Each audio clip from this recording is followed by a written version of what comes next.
poytaxtimizda joylashgan Xalqlar do'stlik san'at saroyidamiz. Bu yerda bugun o'zgacha kun, o'zgacha muhit.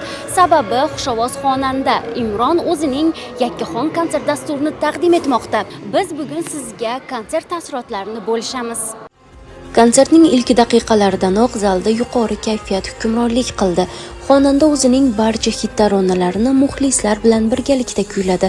Har bir qo'shiq olqishlar bilan qarshilandi. Muxlislar sevimli xonandalarga jo'r bo'lib raqsga tushdi.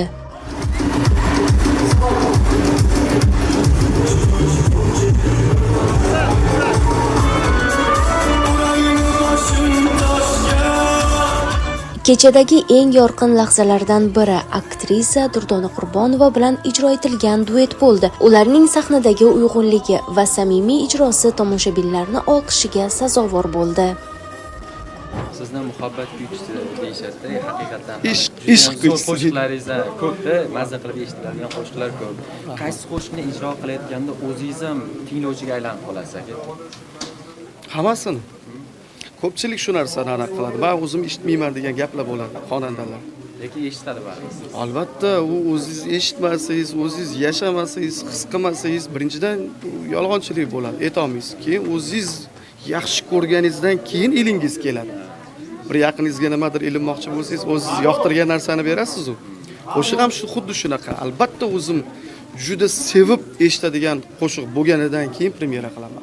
Hammasini. Duet tarixi, taklif o'zi kimdan chiqqan, qanday boshlangan jarayon? Endi duet Imron akadan taklif bo'lgan. Chunki juda ko'pchilik birga duet etinglar deyishganida biz o'zlarini qo'shiqlarini duet qilib yuborgan edik.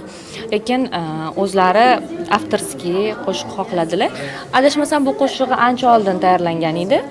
O'zlari uchun, lekin bular yaqinda nimagadir shu qo'shig'i aytolmayman, duet deb ko'rmayman faqat. O'shaning uchun duetga faqat siz xayolimga bosdilar. Klipda bir-birimiz bilan sevishib chiqsak ham, hayotda shunaqa ko'rsatganimiz bilan, lekin kameralar o'chgandan keyin biz hammamiz o'zimizning hayotimizda davom etamiz.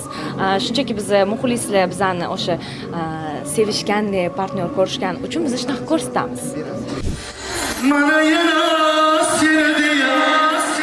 Xulosa qilib aytish mumkinki, Imron muxlislar qalbiga yo'l topa oladigan mahoratli san'atkor ekanini yana bir bor isbotladi.